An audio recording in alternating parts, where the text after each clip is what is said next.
ನಮಸ್ಕಾರ, ನೀವು ನೋಡ್ತಾ ಇದ್ದೀರಾ ಸುದ್ದಿ ಸಮಯ ನ್ಯೂಸ್ ಚಾನಲ್. ಇದು ಲೋಕಲ್ ಎಕ್ಸ್ಪ್ರೆಸ್. ನಾನು ಮಹರ್ದೊಡ ಅಕುಳಿಗೆ ಮತ್ತೆ ಹೊಸ ಸುದ್ದಿಗಳನ್ನು ತೆಗೆದುಕೊಂಡು ನಾವು ನಿಮ್ಮ ಮುಂದೆ ಬರ್ತಾ ಇದ್ದೀವಿ. ಈ ದಿನದ ಪ್ರಮುಖ ಹೆಡ್ಲೈನ್ಸ್ಗಳನ್ನು ನೋಡ್ಕೊಂಡು ಬರೋಣ.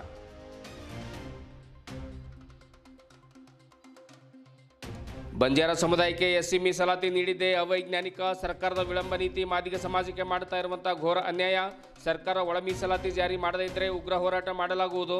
ಜನವರಿ 31ರವರೆಗೆ ಗಡುವು ನೀಡಿದ ವಿಜಯಕುಮಾರ್ ಹಿಪ್ಪಳಗಾಂವ್. ವಿವಿಧ ಬೇಡಿಕೆಗಳನ್ನು ಈಡೇರಿಸುವಂತೆ ಗ್ರಾಮ ಪಂಚಾಯತ್ ಘನತ್ಯಾಜ್ಯ ವಿಲೇವಾರಿ ವಾಹನಗಳ ಚಾಲಕರಿಂದ ಪ್ರತಿಭಟನೆ. ಜಿಲ್ಲಾಧಿಕಾರಿ ಮುಖಾಂತರ ಸಚಿವರಿಗೆ ಮನವಿ ಪತ್ರ ರವಾನೆ. ಪಂಚಾಯತ್ ಅಧಿಕಾರಿಗಳು ನಮಗೆ ಸರಿಯಾಗಿ ನಡೆಸಿಕೊಳ್ತಾ ಇಲ್ಲ ಎಂದು ಆರೋಪಿಸಿದ ನೌಕರರು. ನಗರದಲ್ಲಿ ಜರುಗಿದ ಕರುನಾಡು ಕಟ್ಟಡ ಕಾರ್ಮಿಕರ ಹಾಗೂ ಗಿಲವು ಕಾರ್ಮಿಕರ ಸಂಘದಿಂದ ಪ್ರತಿಭಟನೆ. ಕಾರ್ಮಿಕರ ಮೇಲೆ ಹಲ್ಲೆ ಮಾಡಿರುವ ಖೇಮು ರಾಠೋಡ್ಗೆ ಕಠಿಣ ಶಿಕ್ಷೆ ವಿಧಿಸುವಂತೆ ಕಾರ್ಮಿಕ ಸಚಿವರಿಗೆ ಮನವಿ ಪತ್ರ. ಕಾರ್ಮಿಕರನ್ನ ರಕ್ಷಣೆ ನೀಡುವಂತೆ ಕೋರಿಕೆ. ಸರ್ಕಾರಿ ನೌಕರರ ಸಂಘದ ರಾಜ್ಯ ಪರಿಷತ್ ಸದಸ್ಯ ರಾಜ್ಕುಮಾರ್ ಮಾಳಿಗೆ ಮತ್ತು ಕಾರ್ಯದರ್ಶಿ ಪ್ರಭುಲಿಂಗ್ ತೂಗಾವೆ ಅವರಿಗೆ ಸನ್ಮಾನ. ಡಾಕ್ಟರ್ ಶಾಂತಾಬಾಯಿ ಬಿರಾದರ್ ಅವರಿಂದ ಗೌರವ ಸತ್ಕಾರ. ಸಾವಿತ್ರಿಬಾಯಿ ಫುಲೆ ಸಂಘ ಹಾಗೂ ನೌಕರರ ಸಂಘ ಜಂಟಿಯಾಗಿ ಕೆಲಸ ಮಾಡೋಣವೆಂದು ಭರವಸೆ.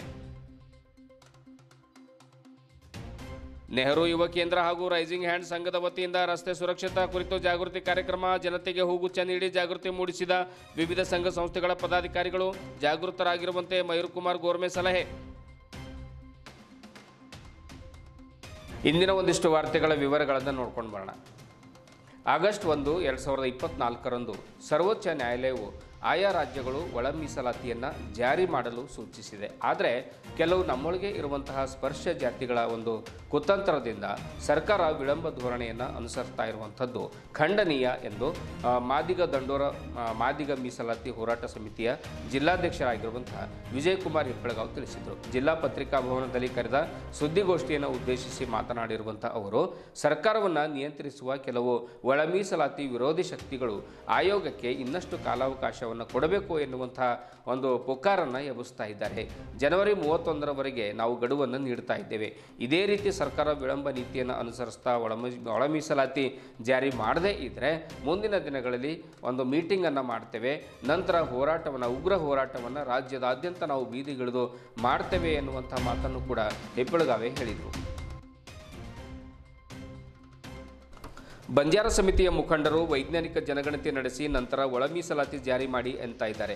ಇದಕ್ಕೆ ನಿಮ್ಮ ಪ್ರತಿಕ್ರಿಯೆ ಏನು ಎಂಬ ಪತ್ರಕರ್ತರ ಪ್ರಶ್ನೆಗೆ ಉತ್ತರಿಸಿದ ವಿಜಯಕುಮಾರ್ ಹಿಪ್ಪಳಗಾಂವ್, ಬಂಜಾರ ಸಮುದಾಯ ಪರಿಶಿಷ್ಟ ಜಾತಿಗೆ ಸೇರ್ಪಡೆಯಾಗಿದ್ದೇ ಅವೈಜ್ಞಾನಿಕವಾಗಿದೆ. ಅದನ್ನು ನಾವು ಸಹಿಸಿಕೊಂಡು ಹೋಗ್ತಾ ಇರುವಂಥದ್ದು ದೊಡ್ಡ ವಿಷಯ. ಹೀಗಾಗಿ ಒಳ ಮೀಸಲಾತಿ ವಿಳಂಬ ನೀತಿಗೆ ಬಂಜಾರ ಸಮುದಾಯ ಪುಷ್ಟಿಯನ್ನು ನೀಡಬಾರದು ಎನ್ನುವಂತಹ ಮಾತನ್ನು ಹೇಳಿದರು. ಸಮಿತಿಯ ಕಾರ್ಯಾಧ್ಯಕ್ಷ ಪೀಟರ್ ಚಿಡಗುಪ್ಪ ಹಾಗೂ ಸಮಿತಿಯ ಖಜಾಂಚಿ ಜೈಶೀಲ್ ಮಾತನಾಡಿದರು.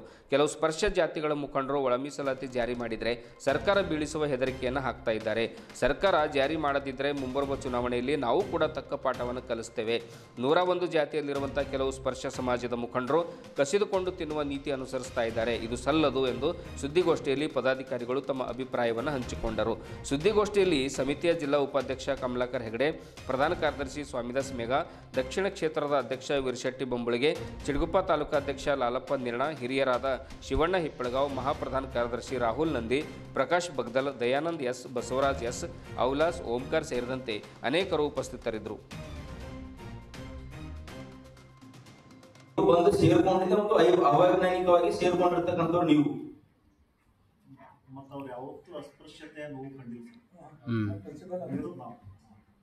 ಅಲ್ಲ, ಈಗ ಅದಕ್ಕೆ ಅವರು ರೀಸನ್ ಏನು ಕೊಡ್ತಾರಂದ್ರ, ನಾವು ಕಬ್ಬು ಕಡಿಲಕ್ಕೆ ಹೋದಾಗ ಹಾವು ಕಚ್ಚು ಸತ್ತೀವಿ, ವಿದ್ಯುತ್ ಅವಘಡದಿಂದ ಸತ್ತೀವಿ, ವಾಹನ ಅಪಘಾತದಿಂದ ಸತ್ತೀವಿ, ಆ ಕಬ್ಬು ಕಡಿಯೋದು ಇದರ್ಲಿಂದ ಕೈ ಕಾಲು ತಪ್ರ ಬಿದ್ದು ಕಡ್ಕೊಂಡು ನಾವು ಸತ್ತೀವಿ, ಇಷ್ಟೆಲ್ಲ ನೋವು ಅನುಭವಿಸಿದ್ದೀವಿ. ಅದಕ್ಕೆ ನಮಗೀಗ ಅನ್ಯಾಯ ಆಗ್ತದೆ. ಕೇವಲ 3.5 ಅಷ್ಟೇ ಸರ್ಕಾರ ಅವ್ರಿಗೆ ಕೊಡ್ಲತ್ತದ. ಆದ್ರೆ ನಮಗೆ ಮಿನಿಮಮ್ 15-20 ತನಕನೂ ಬೇಕು. ಜನಸಂಖ್ಯೆ ಹೆಚ್ಚಿಗಾಯ್ತು ಅಂದ್ರೆ ಜಾಸ್ತಿ ಸಿಕ್ತು ಮೀಸಲಾತಿ ಅಂತ ಅವ್ರು ಇದು ಮಾಡ್ತಾರೆ. 15% ಇಂದ 17% ವರೆಗೂ ಒಂದು ಮೀಸಲಾತಿ ಮುಂಬಡ್ತಿ ಮಾಡಿರ್ತಕ್ಕಂಥ ಸರ್ಕಾರ ಅಂದ್ರೆ ಇವರು ಬಿಜೆಪಿ ಸರ್ಕಾರ. ಅದರಲ್ಲಿ 15% ಅವ್ರಿಗೆ ಕೊಡಕ್ ಸಾಧ್ಯನ? ಇವೆಲ್ಲ ಅವೈಜ್ಞಾನಿಕ ವಿಚಾರಗಳು. ಒಂದು ಕಬ್ಬು ಕಡಿಯಂತವ್ರು ಬರೀ ಲಂಬಾಣ ಆದ್ರೂ ಕೂಡ ಈಗ ಏನಂದ್ರೆ ಅವ್ರಿಗೆ ಗೊತ್ತಾಗಿದೆ ಏನಂತ ಈ ಮೀಸಲಾತಿ ಅಂದ್ರೆ ಏನು ಅಂತ ಹೇಳ್ಬಿಟ್ಟು. ಹೀಗಾಗಿ ಅವ್ರು ಪ್ರಬಲ ರಾಜಕೀಯವಾಗ್ಲಿ ಸರ್ಕಾರಿ ಹುದ್ದೆಗಳಲ್ಲಾಗ್ಲಿ ಈಗ ಪ್ರಬಲವಾಗಿ ಬೆಳೆದಿಲ್ಲ, ಹೀಗಾಗಿ ವಿರೋಧ ಮಾಡ್ತಾ ಇದ್ದಾರೆ. ಅದು ವಿರೋಧ ಮಾಡೋದು ಕೂಡ ತಪ್ಪದ ಮಾಡಬಾರ್ದು. ಈಗ ಅವ್ರು ಮಹಾರಾಷ್ಟ್ರದೊಳಗೆ ಎಷ್ಟಿದೊಳಗೆ ಅದಾರ ಅವರು.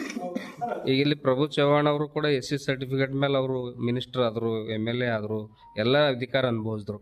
ನೀವು ಯಾಕೆ ಅವ್ರಿಗೆ ಅಷ್ಟು ಇದು ಮಾಡ್ಲಿಕ್ಕೆ ಹೋಗಿಲ್ಲ ಅಂತ ಸ್ವೀಕಾರ ಮಾಡಿದ್ರಿ ಅಂತ ಅರ್ಥ ಆಯ್ತು.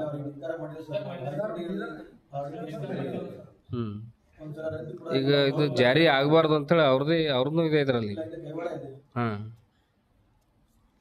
ನಿಮ್ಮ ಗಡುವು ಈಗ ಜನವರಿ 31. ಈಗ ಯಾವಾಗ ಹೋರಾಟ ಮಾಡ್ತೀರಿ ಮಾಡಲಿಲ್ಲ ಅಂತಂದ್ರೆ?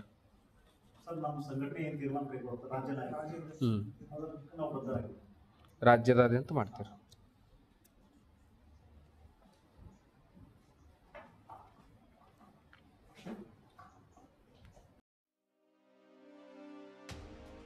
ಗ್ರಾಮ ಪಂಚಾಯತ್ಗಳಲ್ಲಿ ದಿನನಿತ್ಯ ಘನತ್ಯಾಜ್ಯ ವಿಲೇವಾರಿ ವಾಹನಗಳ ಚಾಲಕರಿಗೆ ವೇತನ ಮತ್ತು ಸರ್ಕಾರದ ವಿವಿಧ ಸೌಲಭ್ಯಗಳನ್ನು ಒದಗಿಸಿಕೊಡುವಂತೆ ಕರ್ನಾಟಕ ಚಾಲಕರ ಒಕ್ಕೂಟದ ವತಿಯಿಂದ ಪ್ರತಿಭಟನೆ ನಗರದಲ್ಲಿ ನಡೆಸಲಾಯಿತು.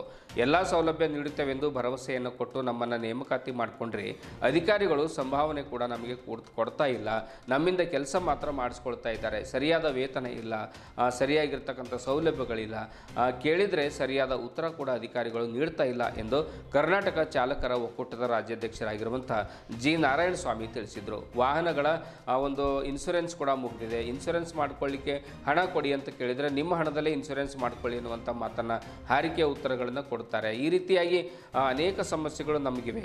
ಸರಿಯಾದ ವೇತನ ಇಲ್ಲ, ಹಣ ಸಿಗ್ತಾ ಇಲ್ಲ, ಸಂಭಾವನೆ ಸಿಗ್ತಾ ಇಲ್ಲ. ಈ ಥರ ಆದರೆ ನಮ್ಮ ಬದುಕು ಹೇಗೆ, ನಾವು ಹೇಗೆ ಜೀವನ ಸಾಗಿಸಬೇಕು ಅನ್ನುವಂಥ ನೋವಿನ ಮಾತುಗಳನ್ನು ಕೂಡ ಈ ಸಂದರ್ಭದಲ್ಲಿ ಹೇಳಿದರು. ಗ್ರಾಮೀಣಾಭಿವೃದ್ಧಿ ಸಚಿವರಾಗಿರುವಂತಹ ಪ್ರಿಯಾಂಕ್ ಖರ್ಗೆ ಅವರಿಗೆ ಬರೆದಿರುವಂತಹ ಮನವಿ ಪತ್ರವನ್ನು ಜಿಲ್ಲಾಧಿಕಾರಿಗಳ ಮುಖಾಂತರವಾಗಿ ಆ ಒಂದು ಸಂಘ ಸಂಸ್ಥೆಯವರು ಸಲ್ಲಿಸಿದರು. ಇದೇ ಸಂದರ್ಭದಲ್ಲಿ ಮಹಿಳಾ ಘಟಕದ ಜಿಲ್ಲಾಧ್ಯಕ್ಷೆ ಸ್ನೇಹ ಕೂಡ ಹಾಜರಿದ್ದರು. आज बीदर जिले में हम कर्नाटक चालकर वक्फ की तरफ से एक रैली रखा गया था। उस रैली का मकसद ये था कि हमारा जो महिला पंचायत में महिला चालक है उनको अन्याय कर रहे सभी पंचायत PDO अध्यक्ष सभी, उसके बारे में हम प्रियंका खरगे साहब को एक मनवी पत्र भिजाया है। जिला अधिकारी के तरफ से माननीय सचिव साहब को भिजाया है और उन्होंने इसके वजह से हमारा बीदर जिले के जितने भी महिला को उनको कुछ जानकारी करके उनको अच्छे से रिजल्ट देना बोल के मैं सुनता हूँ। सर कितने एम्प्लॉयज है सर महिला? एक 300 एम्प्लॉयज है बीदर जिले में। कोई पंचायत में सही से काम नहीं चला रहे, उनका जब मन मर्जी से जब आए उन्होंने क्या भी बोल रहे, आपको कौन आओ बोल रहे, आपका गाड़ी का इंश्योरेंस हो गया तो आप लोग करा लो, और गाड़ी को पेट्रोल नहीं तो आप लोग, आपको काम होना है तो आप कर लो बोल के बोल। तो फिर सर इससे पहले आप कंसल्टिंग मिनिस्टर बीदर ವಿಜಯಪುರ ಜಿಲ್ಲೆಯ ಬಸವನಗರ ನಿವಾಸಿ ಖೇಮು ರಾಠೋಡ್ ಎನ್ನುವಂತಹ ಇಟ್ಟಂಗಿ ಭಟ್ಟಿಯ ಮಾಲೀಕ ಸಂಕ್ರಾಂತಿ ಹಬ್ಬದ ಉಡುಗೊರೆಯನ್ನು ಕೊಡುತ್ತೇನೆ, ನಮ್ಮ ಕಚೇರಿಗೆ ಬನ್ನಿ ಎಂದು ಕರೆಸಿಕೊಂಡು ಕಾರ್ಮಿಕರ ಮೇಲೆ ಮಾರಣಾಂತಿಕ ಹಲ್ಲೆಯನ್ನು ಮಾಡಿದ್ದಾನೆ. ಅವನಿಗೆ ಕಠಿಣ ಶಿಕ್ಷೆಯನ್ನು ವಿಧಿಸಬೇಕೆಂದು ಆಗ್ರಹಿಸಿ ನಗರದಲ್ಲಿ ಕರುನಾಡು ಕಟ್ಟಡ ಮತ್ತು ಇತರೆ ನಿರ್ಮಾಣ ಕಾರ್ಮಿಕರ ಹಾಗೂ ಗಿಲಾವ್ ಕಾರ್ಮಿಕರ ಒಂದು ಸಂಘದ ವತಿಯಿಂದ ಬೃಹತ್ ಪ್ರತಿಭಟನೆಯನ್ನು ನಡೆಸಲಾಯಿತು. ಈ ಕುರಿತು ಮಾತನಾಡಿರುವಂತಹ ಸಂಘದ ಅಧ್ಯಕ್ಷರಾಗಿರುವಂತಹ ಸಂಜೀವ್ ಕುಮಾರ್ ಶಿಂದೆ ಅವರು, ದೇಶ ನಿರ್ಮಾಣದ ಒಂದು ದೊಡ್ಡ ಜವಾಬ್ದಾರಿ ಕಾರ್ಮಿಕರ ಮೇಲಿದೆ. ನಮ್ಮಿಂದಲೇ ಮಠ, ಮಸೀದಿ, ಚರ್ಚು, ಇತರೆ ಕಟ್ಟಡಗಳು ನಿರ್ಮಾಣ ಆಗ್ತವೆ. ಹೀಗಿರುವಾಗ ಎಲ್ಲರಿಗೂ ಕೂಡ ಸಮಾನವಾದ ಹಕ್ಕುಗಳನ್ನು ಸಂವಿಧಾನ ನೀಡಿರುವಂಥ ಸಂದರ್ಭದಲ್ಲಿ ನಾವು ಸಾಕಷ್ಟು ಪರಿಶ್ರಮದಿಂದ ದುಡಿತೇವೆ. ಇಷ್ಟೆಲ್ಲ ಪರಿಶ್ರಮ ಪಟ್ಟರೂ ಕೂಡ ಕಾರ್ಮಿಕರಿಗೆ ಸಮಾಜದಲ್ಲಿ ಯಾವುದೇ ಬೆಲೆ ಇಲ್ಲದಂತಾಗಿದೆ. ಖೇಮು ರಾಠೋಡ್ ಎನ್ನುವಂತಹ ಈ ವ್ಯಕ್ತಿಯಿಂದ ಕಾರ್ಮಿಕರ ಮೇಲೆ ಹಲ್ಲೆಯಾಗಿದೆ. ಇಂಥವರನ್ನು ಬಂಧಿಸಿ ಕಠಿಣ ಶಿಕ್ಷೆಯನ್ನು ಒದಗಿಸಬೇಕು ಅನ್ನುವಂಥ ಮಾತನ್ನು ಕೂಡ ಹೇಳಿ ಅವರು ಸರ್ಕಾರಕ್ಕೆ ಆಗ್ರಹ ಮಾಡ್ತಾರೆ. ಜಮಖಂಡಿ ತಾಲೂಕಿನ ಸದಾಶಿವ ಮಾದರ್ ಅವರು, ಚಂದ್ರಪ್ಪ ಬಬ್ಲಾದಿಯವರು, ಆಮೇಲೆ ಉಮೇಶ್ ಮಾಳಪ್ಪ ಎನ್ನುವಂಥವರು ಈ ಹಲ್ಲೆಗೊಳಗಾಗಿರ್ತಕ್ಕಂಥ ಕಾರ್ಮಿಕರಾಗಿದ್ದಾರೆ. ಇವರನ್ನು ಒಂದು ನ್ಯಾಯ ಒದಗಿಸ್ಕೊಡ್ಬೇಕು. ಆ ಹಲ್ಲೆ ಮಾಡಿರ್ತಕ್ಕಂಥ ಇಟ್ಟಂಗಿ ಭಟ್ಟಿಯ ಮಾಲೀಕ ಖೇಮು ರಾಠೋಡನಿಗೆ ತಕ್ಕ ಶಿಕ್ಷೆಯನ್ನು ವಿಧಿಸಬೇಕು ಎನ್ನುವಂಥ ಆಗ್ರಹವನ್ನು ಈ ಪ್ರತಿಭಟನೆ ಮೂಲಕವಾಗಿ ಕಟ್ಟಡ ಕಾರ್ಮಿಕ ಸಂಘದವರು ಮಾಡ್ತಾರೆ. ಕಾರ್ಮಿಕರಿಗೆ ವಸತಿ ವ್ಯವಸ್ಥೆ ನೀಡಬೇಕು. ಹಲ್ಲೆಗೊಳಗಾದ ಕಾರ್ಮಿಕರಿಗೆ ಸರ್ಕಾರ 20 ಲಕ್ಷ ಪರಿಹಾರ ಧನವನ್ನು ನೀಡಬೇಕು. ಚಿಕಿತ್ಸಾ ವೆಚ್ಚ ಸರ್ಕಾರವೇ ಭರಿಸಬೇಕು. ವಯಸ್ಸಾದ ಕಾರ್ಮಿಕರಿಗೆ ತಿಂಗಳಿಗೆ 5,000 ಧನ ಸರ್ಕಾರ ನೀಡಬೇಕು. ಕಾರ್ಮಿಕರ ಮಕ್ಕಳ ಶಿಕ್ಷಣಕ್ಕೆ ಮತ್ತು ಶಿಷ್ಯ ವೇತನಕ್ಕೆ ಹೆಚ್ಚು ಒತ್ತು ಕೊಡಬೇಕು. ಮಹಿಳೆಯರಿಗೆ ಹೆರಿಗೆ ಭತ್ಯೆಯನ್ನು ನೀಡಬೇಕು.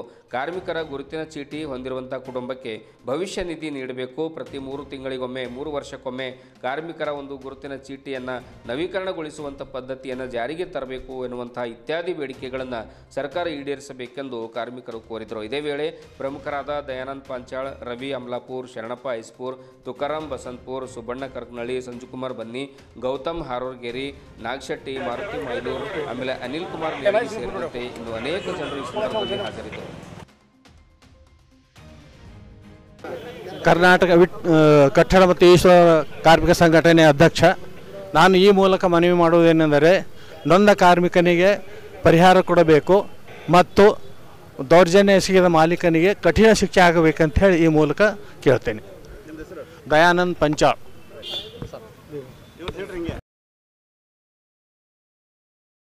ಅವ್ರಿಗೆ ಕೆಲಸ ಮಾಡೋಂಥ ಅವರಿಗೆ ಇನ್ನೂ ಟೈಮ್ ಇಲ್ಲ ಅವ್ರಿಗೆ, ಯಾಕಂದ್ರೆ ಇನ್ನೂ 3-4 ತಿಂಗಳು ರೆಸ್ಟ್ ಬೇಕು ಅವರಿಗೆ. ಅವ್ರ ಮನೆಯಂತ ನಡೆಯೋಂಥ ಖರ್ಚಾಗಿ ಅವ್ರು ಸರ್ಕಾರ ಅವ್ರು ಇಟ್ಟಂಗಿ ಮಾಲಕನ ಬಳಿ ಉಸುಲಿ ಮಾಡಿ ಕೊಡಬೇಕಂತೇಳಿ ನಾವು ಹೇಳ್ತೀವಿ. ನಮ್ಮ ಪರವಾಗಿ, ನಂಗೆ ಸಂಘ ಪರವಾಗಿ ಅವರಿಗೆ ಕಠಿಣ ಶಿಕ್ಷೆ ಜೀವಾವಧಿ ಕೊಟ್ಟರೆ ಕಮ್ಮದ ಅವರಿಗೆ. ಯಾಕಂದ್ರೆ ಒಂದು ಲೇಬರ್ ಮ್ಯಾಗ ಅವರು ಮೇನಿಂತ ದನ ಕೊಡ್ದಂಗೆ ಹೊಡಿತಾ ಇದ್ದಾರೆ. ಅವ್ರ ಮನುಷ್ಯತ್ವ ಅಲ್ಲ.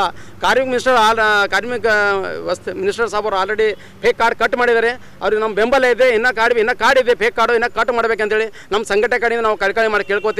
ಹಾಗೆ ಥೋಡೆ ಮಕ್ಕಳು ಸ್ಕಾಲರ್ಶಿಪ್ ಏನು ಆಗ್ತಾ ಇಲ್ಲ, ಅದು ಕೂಡ ನಮ್ಮ ಕಾರ್ಮಿಕ ಮಿನಿಸ್ಟರ್ ಸಾಬ್ ಅವರು ನಮಗೆ ಮಕ್ಕಳಿಗೆ ಸ್ಕಾಲರ್ಶಿಪ್ ಕಾರ್ಡ್ ಮಾಡ್ಕೊಡ್ಬೇಕಂತ ಹೇಳಿ ನಾವು ಅವ್ರಿಗೆ ಹೇಳ್ತೇವೆ. ಧನ್ಯವಾದ. 1 ವರ್ಷ ಕಾರ್ಡ್ ರಿನ್ಯೂವಲ್ ಮಾಡಿಕೊಟ್ರೆ ಸರ್ಕಾರ ನಮಗೆ 3 ವರ್ಷ ಕಾಲಾವಕಾಶ ಮಾಡ್ಬೇಕಂತೇಳಿ ನಾವು ಸರ್ಕಾರಕ್ಕೆ ಮೆಮಣೆ ಮಾಡ್ತೇವೆ. ಮತ್ತು ಪಿಂಚಣಿ 60 ವರ್ಷ ಆಗಿನವ್ರಿಗೆ ಪಿಂಚಣಿ ತೊಗ್ತಾ ಇಲ್ಲ, ಪಿಂಚಣಿಗೆ ಅನುಮತಿ ಮಾಡಿಕೊಡ್ಬೇಕು ನಮ್ಮ ಸಂಘ ಪಡೆಯಿಂದ ಅಂತ ನಾವು ಅವರಿಗೆಲ್ಲರಿಗೆ ಹೇಳ್ತೇವೆ. ಧನ್ಯವಾದ ಸರ್. ಸಾವಿತ್ರಿಬಾಯಿ ಫುಲೆ ಶಿಕ್ಷಕಿಯರ ಸಂಘದ ವತಿಯಿಂದ ಆ ಒಂದು ಸಂಘಟನಾ ಕಾರ್ಯದರ್ಶಿಗಳಾಗಿರುವಂತಹ ಹಾಗೂ ಅನುದಾನಿತ ಪ್ರಾಥಮಿಕ ಶಾಲಾ ಸಂಘದ ರಾಜ್ಯ ಸಂಘಟನಾ ಕಾರ್ಯದರ್ಶಿಗಳು ಹಾಗೂ ಬೀದರ್ ನಗರದ ಒಂದು ಹಾರೂರ್ಗೇರಿ ನಿವಾಸಿಯಾಗಿರುವಂಥ ಡಾಕ್ಟರ್ ಶಾಂತಾಬಾಯಿ ಎಸ್ ಬಿರಾದರ್ ಅವರ ವತಿಯಿಂದ ಕರ್ನಾಟಕ ರಾಜ್ಯ ಸರ್ಕಾರಿ ನೌಕರರ ಸಂಘದ ನೂತನ ರಾಜ್ಯ ಪರಿಷತ್ ಸದಸ್ಯರಾಗಿರುವಂಥ ರಾಜ್ಕುಮಾರ್ ಮಾಳಿಗೆ ಅವರಿಗೆ ಹಾಗೂ ಜಿಲ್ಲಾ ಕಾರ್ಯದರ್ಶಿಗಳಾಗಿರುವಂತಹ ಪ್ರಭುಲಿಂಗ್ ತೂಗಾವೆ ಅವರನ್ನು ನಗರದ ಒಂದು ಸರ್ಕಾರಿ ನೌಕರರ ಭವನದಲ್ಲಿ, ಸಮುದಾಯ ಭವನದಲ್ಲಿ ಸನ್ಮಾನಿಸಲಾಯಿತು. ಸನ್ಮಾನವನ್ನು ಸ್ವೀಕರಿಸಿದ ನಂತರ ರಾಜ್ಕುಮಾರ್ ಮಾಳಿಗೆ ಮತ್ತು ಪ್ರಭುಲಿಂಗ್ ತೂಗಾವೆ ಅವರು ಈ ಸಂದರ್ಭದಲ್ಲಿ ಮಾತನಾಡಿ ಸಾವಿತ್ರಿಬಾಯಿ ಫುಲೆ ಶಿಕ್ಷಕಿಯರ ಸಂಘ ಹಾಗೂ ಸರ್ಕಾರಿ ನೌಕರರ ಸಂಘ ಜಂಟಿಯಾಗಿ ನಾವೊಂದು ಒಳ್ಳೆ ಕೆಲಸಗಳನ್ನು ಮಾಡ್ಕೊಂಡು ಹೋಗೋಣ, ಶಿಕ್ಷಕಿಯರ ಮತ್ತು ಶಿಕ್ಷಕರ ಸಮಸ್ಯೆಗಳಿಗೆ ಸ್ಪಂದಿಸೋಣ, ಅವರ ಯಾವುದೇ ಸೌಲಭ್ಯಗಳಿದ್ದರೂ ಕೂಡ ನಾವೆಲ್ಲರೂ ಸೇರಿಕೊಂಡು ಒಂದು ಒಳ್ಳೆ ಕೆಲಸ ಮಾಡಿ ತೋರಿಸೋಣ ಎನ್ನುವಂಥ ಮಾತನ್ನು ಮಾಳಿಗೆಯವರು ಆಮೇಲೆ ತೂಗಾವೆ ಅವರು ಹೇಳಿದರು. ಇದೇ ಸಂದರ್ಭದಲ್ಲಿ ಡಾಕ್ಟರ್ ಶಾಂತಾಬಾಯಿ ಎಸ್ ಬಿರಾದರ್ ಅವರು ಹಾಜರಿದ್ದರು. ಆಮೇಲೆ ಚನ್ನಬಸವ ಬಿರಾದರ್ ಅವರು ಕೂಡ ಈ ಸಂದರ್ಭದಲ್ಲಿ ಹಾಜರಿದ್ದರು.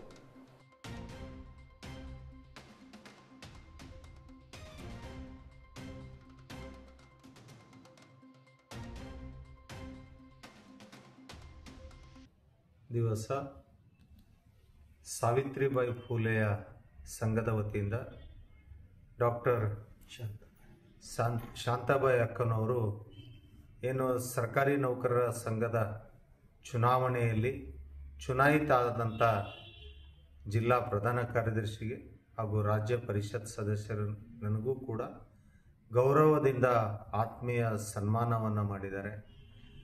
ಭಗವಂತ ಆ ಒಂದು ಮಹಿಳೆ ಸಂಘಟನೆಯಲ್ಲಿದ್ದರೂ ಕೂಡ ಇಂಥ ಒಂದು ಆ ಸಂಘಟನೆಯ ಒಂದು ಶಕ್ತಿ ಆ ಭಗವಂತ ಅವರಿಗೆ ಕೊಟ್ಟಿದ್ದಾರೆ. ಅದಕ್ಕೆ ಸಾವಿತ್ರಿಬಾಯಿ ಫುಲೆಯ ಸಂಘಕ್ಕೆ ನಮ್ಮ ಸರ್ಕಾರಿ ನೌಕರರ ಸಂಘ ಯಾವತ್ತೂ ಜೊತೆಯಾಗಿ ಕೆಲಸ ಮಾಡುತ್ತೆ. ಅವ್ರದ್ದೇನೇ ಸಮಸ್ಯೆ ಇದ್ದರೂ ಒಟ್ಟಾರೆ ಸೇರಿ ನಾವೆಲ್ಲರೂ ಕೂತ್ಕೊಂಡು ನಾವು ಆ ಸಮಸ್ಯೆಯನ್ನು ಬಗೆಹರಿಸ್ತಕ್ಕಂಥದ್ದಾಗಲಿ, ಅವ್ರ ಜೊತೆ ನಾವು ಕೆಲಸ ಮಾಡ್ತಕ್ಕಂಥದ್ದಾಗಲಿ ನಾವು ಮಾಡೋಣ ಅಂಬತಕ್ಕಂಥದ್ದನ್ನು ಈ ಸಂದರ್ಭದಲ್ಲಿ ಹೇಳಕ್ಕೆ ಬಯಸ್ತೀನಿ. ಫುಲೆ ಸಂಘದ ವತಿಯಿಂದ ರಾಷ್ಟ್ರದ ಸಂಘಟನಾ ಕಾರ್ಯದರ್ಶಿಯಾಗಿರ್ತಕ್ಕಂಥ ಡಾಕ್ಟರ್ ಶಾಂತಾಬಾಯಿ ಅಕ್ಕನವರು ಕರ್ನಾಟಕ ರಾಜ್ಯ ಸರ್ಕಾರಿ ನೌಕರರ ಸಂಘದಲ್ಲಿ ವಿಜಯಶಾಲಿಯಾಗಿರುವ ಪ್ರಯುಕ್ತ ಗೌರವಿತವಾಗಿ ನನಗೆ ಪ್ರಧಾನ ಕಾರ್ಯದರ್ಶಿಯಾಗಿರ್ತಕ್ಕಂಥ ನನಗೆ ಮತ್ತು ನಮ್ಮಲ್ಲಿ ಹಿರಿಯರಾಗಿರ್ತಕ್ಕಂಥ ರಾಜ್ಯ ಪರಿಷತ್ ಸದಸ್ಯರಾಗಿರ್ತಕ್ಕಂಥ ರಾಜ್ಕುಮಾರ್ ಮಾಳಿಗೆ ಸರ್ ಅವರಿಗೆ ಸನ್ಮಾನಿಸಿ ಗೌರವಿಸಿದ್ದಾರೆ. ನಮ್ಮ ಸರ್ಕಾರಿ ನೌಕರರ ಸಂಘದ ಪರವಾಗಿ ಅವರಿಗೆ ಅನಂತ ಧನ್ಯವಾದಗಳನ್ನು ಹೇಳ್ತೀನಿ. ಮುಂದಿನ ದಿನಗಳಲ್ಲಿ ಸಾವಿತ್ರಿಬಾಯಿ ಫುಲೆ ಸಂಘನವರಿಗೆ ನಮ್ಮ ಜೊತೆಯಲ್ಲಿ ತಗೊಂಡು ನಾವು ಅವರು ಒಟ್ಟಾಗಿ ಮುಂದಿನ ದಿನಗಳಲ್ಲಿ ಯಾವುದೇ ನೌಕರರ ಸಮಸ್ಯೆ ಇದ್ದರೆ ಆ ಸಮಸ್ಯೆಗೆ ಪರಿಹಾರ ಮಾಡ್ತಕ್ಕಂಥ ಒಟ್ಟಾಗಿ ಕೆಲಸ ಮಾಡ್ತೀವಿ ಅಂತಕ್ಕಂಥ ಮಾತನ್ನು ಈ ಸಂದರ್ಭದಲ್ಲಿ ಹೇಳಕ್ಕೆ ಇಷ್ಟಪಡ್ತಾ ಇದ್ದೀನಿ. ನನ್ನ ಹೆಸರು ಪ್ರಭುಲಿಂಗ್ ತುಗಾವೆ, ಕರ್ನಾಟಕ ರಾಜ್ಯ ಸರ್ಕಾರಿ ನೌಕರರ ಸಂಘದ ಜಿಲ್ಲಾ ಕಾರ್ಯದರ್ಶಿ. ಯುವಜನ ಮತ್ತು ಕ್ರೀಡಾ ಮಂತ್ರಾಲಯ ನವದೆಹಲಿ, ನೆಹರು ಯುವ ಕೇಂದ್ರ ಬೀದರ್, ರೈಸಿಂಗ್ ಹ್ಯಾಂಡ್ಸ್ ಸಂಸ್ಥೆ ಬೀದರ್, ಆಮೇಲೆ ಜಿಲ್ಲಾ ಪೊಲೀಸ್ ಇಲಾಖೆ ಮತ್ತು ಟ್ರಾಫಿಕ್ ಪೊಲೀಸ್ ಇಲಾಖೆ ಇವರ ಒಂದು ತೋಟಗಾರಿಕಾ ಕಾಲೇಜು ಇವರ ಒಂದು ಸಂಯುಕ್ತ ಆಶ್ರಯದಲ್ಲಿ ನಗರದಲ್ಲಿ ರಸ್ತೆ ಸುರಕ್ಷತಾ ಜಾಗೃತಿ ಕಾರ್ಯಕ್ರಮವನ್ನು ಹಮ್ಮಿಕೊಳ್ಳಲಾಗಿತ್ತು. 2025ರ ಈ ಒಂದು ಇಸ್ವಿಯಲ್ಲಿ ರಸ್ತೆ ಸುರಕ್ಷತಾ ಒಂದು ಜನಜಾಗೃತಿಯನ್ನು ಹಮ್ಮಿಕೊಳ್ಳಲಾಗಿತ್ತು. ಈ ಕುರಿತು ನಗರದಲ್ಲಿ ಮಾಡ್ತಾ ಇರುವಂತಹ ಅಂದರೆ ಸಂಚಾರ ಮಾಡ್ತಾ ಇರುವಂಥ ಜನತೆಗೆ ಹೂಗುಚ್ಛವನ್ನು ನೀಡಿ ಅವರಿಗೆ ಒಂದು ಜನಜಾಗೃತಿಯನ್ನು ಮೂಡಿಸಲಾಯಿತು. ರಸ್ತೆ ಸುರಕ್ಷತೆಯನ್ನು ಅಳವಡಿಸಿಕೊಳ್ಳಿ, ಸಿಗ್ನಲ್ಗಳನ್ನು ತಪ್ಪದೇ ಒಂದು ಫಾಲೋ ಮಾಡಿ ಅನ್ನುವಂಥ ಮಾತನ್ನು ಕೂಡ ಹೇಳಿದರು. ಈ ಸಂದರ್ಭದಲ್ಲಿ ನೆಹರು ಯುವ ಕೇಂದ್ರದ ಯುವ ಸಮನ್ವಯಾಧಿಕಾರಿಗಳಾಗಿರುವಂತಹ ಮಯೂರ್ ಕುಮಾರ್ ಗೋರ್ಮೆ ಅವರು ಕೂಡ ಮಾತನಾಡಿ ಜಾಗೃತಿಯಿಂದ ತಾವೆಲ್ಲರೂ ಕೂಡ ಒಂದು ಸಂಚಾರ ಮಾಡಬೇಕು, ಹೆಲ್ಮೆಟನ್ನು ಧರಿಸಬೇಕು, ಆಮೇಲೆ ಸಿಗ್ನಲ್ಗಳನ್ನು ಫಾಲೋ ಮಾಡಬೇಕು, ಆಮೇಲೆ 3 ಜನ ಒಂದು ಕೂತ್ಕೋಬಾರ್ದು ಅನ್ನುವಂಥ ಅನೇಕ ರೀತಿಯ ಒಂದು ಜಾಗೃತಿಯನ್ನು ಹೂಗುಚ್ಛವನ್ನು ನೀಡಿ ಮಾಡಿದರು. ಆಮೇಲೆ ರೈಸಿಂಗ್ ಹ್ಯಾಂಡ್ಸ್ ಸಂಸ್ಥೆಯ ಒಂದು ಅಧ್ಯಕ್ಷರಾಗಿರುವಂತಹ ಸತೀಶ್ ಬೆಳಕೋಟೆ ಅವರು ಕೂಡ ಈ ಸಂದರ್ಭದಲ್ಲಿ ಪಾಲ್ಗೊಂಡು ಎಲ್ಲರಿಗೂ ಹೂಗುಚ್ಛವನ್ನು ನೀಡಿ ಜಾಗೃತಿಯನ್ನು ಮೂಡಿಸಿದರು. ಈ ಸಂದರ್ಭದಲ್ಲಿ ವಿವಿಧ ಕಾಲೇಜಿನ ಯುವಕರು, ವಿದ್ಯಾರ್ಥಿನಿಯರು ಕೂಡ ಹಾಜರಿದ್ದರು. ಆಮೇಲೆ ಸಂಘ ಸಂಸ್ಥೆಗಳ ಪದಾಧಿಕಾರಿಗಳು ಕೂಡ ಈ ಸಂದರ್ಭದಲ್ಲಿ ಹಾಜರಿದ್ದರು. मेरा नाम मयूर कुमार गौरमें, एग्जीक्यूटिव ऑफिसर, नेहरू युवा केंद्र बीदर। जिस तरह से आप सभी को पता है कि रोड सेफ्टी के बारे में हम लोगों ने बहुत सतर्क होना चाहिए, तो उसी के उपलक्ष्य के अंदर नेहरू युवा केंद्र संगठन ministry of youth affairs sports की तरफ से road safety awareness campaign start किया गया, जो कि पूरे भारत में 3 फेज में चल रहा है। मेट्रोपॉलिटन सिटी, लार्ज सिटी और डिस्ट्रिक्ट लेवल पे नॉर्मल सिटी। तो जिसके अंदर 25 यूथ को लेके, जैसे आपने कर्नाटक स्टेट में बीदर जिले से 25 यूथ को लेके हम अलग अलग एक्टिविटी कर रहे हैं, जिसके अंदर road transport office, traffic police station Bidar, Nehru युवा केंद्र संगठन और राइजिंग हैंड यूथ ऑर्गेनाइजेशन की तरफ से हमने इस प्रोग्राम का आयोजन किया है, जिसके अंदर 25 जो युवक हमने सेलेक्ट किए थे वो अलग अलग सर्कल के ऊपर जाके रोड सेफ्टी के बारे में लोगों को जागरूक कर रहे हैं। जिसके अंदर रिक्शा वाले को भी हमने रिक्शा हो गया, उसके बाद में जो सीट बेल्ट पहनते हैं उस कार चालक को, और जो 2 व्हीलर पे हेलमेट पहनते हैं, हम उन लोगों को, सारे लोगों का हमने सत्कार किया है। सत्कार करने का मकसद यही था कि वह दूसरे लोग भी इसको देख के कुछ अवेयर हो जाए और ज़्यादा से ज़्यादा करके हेलमेट पहने, जिससे कि हमारी जान के नुकसान नहीं होगा। ನೆಹರು ಕೇಂದ್ರ ಅಧಿಕಾರಿಗಳು, ಪೊಲೀಸ್ ಅಧಿಕಾರಿಗಳು ಹಾಗೂ ಎಲ್ಲ ಸೇರಿ ವಿವಿಧ ವೃತ್ತಗಳಲ್ಲಿ ಹೋಗಿ ನಾವು ಗುಲಾಬಿನ ಹೂವು ಕೊಟ್ಟು ಹಾಗೂ ಕರಪತ್ರಗಳನ್ನು ಕೊಟ್ಟು ಜಾಗೃತಿಯನ್ನು ಮೂಡಿಸಲಾಗಿದೆ ರಸ್ತೆ ಸುರಕ್ಷತೆ ಬಗ್ಗೆ. ಇದರಿಂದ ಏನಪ್ಪ ಅಂತಂದರೆ ಈ ಕಾರ್ಯಕ್ರಮ ಉದ್ದೇಶ ಅಂತಂದರೆ ಸುರಕ್ಷತೆ ಮೊದಲೇ ಆದ್ಯತೆ. ನಾವು ಸುರಕ್ಷತೆಯಲ್ಲಿ ಹೆಲ್ಮೆಟ್ ಹಾಕೋದಾಗಲಿ, ಸೀಟ್ ಬೆಲ್ಟಲ್ಲಿ ಅಂತ ಗುರುತಿಸಿ ಅಂತ ನಾವು ಅವೇರ್ನೆಸ್ ಕೊಡ್ತೀವಿ. ಆಟೋದವರಿಗೆಲ್ಲ ಹೇಳಿ ಈ ಸಿಗ್ನಲ್ಸ್ಗಳನ್ನು ಯೂಸ್ ಮಾಡಬೇಕು, ಯಾವ ಪ್ರಕಾರ ಟರ್ನ್ ಆಗಬೇಕಾದ್ರೆ ಯಾವ ಪ್ರಕಾರ ಸಿಗ್ನಲ್ ತೊಗೊಳ್ಬೇಕಂತ ಹೇಳಿ ಅವೇರ್ನೆಸ್ ಕೊಡಿಸಿ. ಇದರಿಂದ ನಮ್ಮ ಉದ್ದೇಶ ಬಂದೇ ಕಾರ್ಯಕ್ರಮಗಳು ಆಗುವ ದುರ್ಘಟನೆಗಳನ್ನು ತಡೆಗಟ್ಟಬೇಕಂತಂದು ನಮ್ಮ ಉದ್ದೇಶಗಳು. ಇದು 1 ವಾರಗಳಿಂದ ನಮ್ಮ ನಡೀತದೆ ವಿವಿಧ ಸರ್ಕಲ್ಗಳಲ್ಲಿ. ಸೊ ಇದಕ್ಕೆಲ್ಲ ನಾವು ಬೀದರ್ ಜನತೆಯಲ್ಲಿ ಕೋರುವುದೇನೆಂದರೆ ತಾವೆಲ್ಲರೂ ಟ್ರಾಫಿಕ್ ನಿಯಮವನ್ನು ಪಾಲಿಸಿ ಸುರಕ್ಷತೆಯನ್ನು ಕಾಪಾಡಬೇಕಂತಂದು ಬೀದರ್ ಜನರಲ್ಲಿ ನಾವು ಮಾಡ್ಕೋತೀವಿ. 17 ಜನವರಿಯಿಂದ 23 ಜನವರಿ ಅದರಲ್ಲಿ ಪ್ರೋಗ್ರಾಮ್ ನಡೆಯಲಿ ನಾವು ನಡೆಸ್ತಾ ಇದ್ದೀವಿ. ಸೊ ಎಲ್ಲರೂ ತಾವು ಸಹಕರಿಸಬೇಕೆಂದು ಹೇಳುತ್ತಾ ಈ ಮಾಧ್ಯಮ ಮೂಲಕ ತಮ್ಮಲ್ಲಿ ವಿನಂತಿಗೊಳಿಸುತ್ತಾ ನಮಸ್ಕಾರ. ಇದುವರೆಗೂ ಸುದ್ದಿ ಕೊಟ್ಟಿರುವ ನಾನು ಮಹಾರ್ದೊಡ ಆಕಳಿಗೆ ಮತ್ತೆ ಮುಂದಿನ ವಾರ್ತೆಗಳೊಂದಿಗೆ ಭೇಟಿಯಾಗೋಣ. ವಂದನೆಗಳು.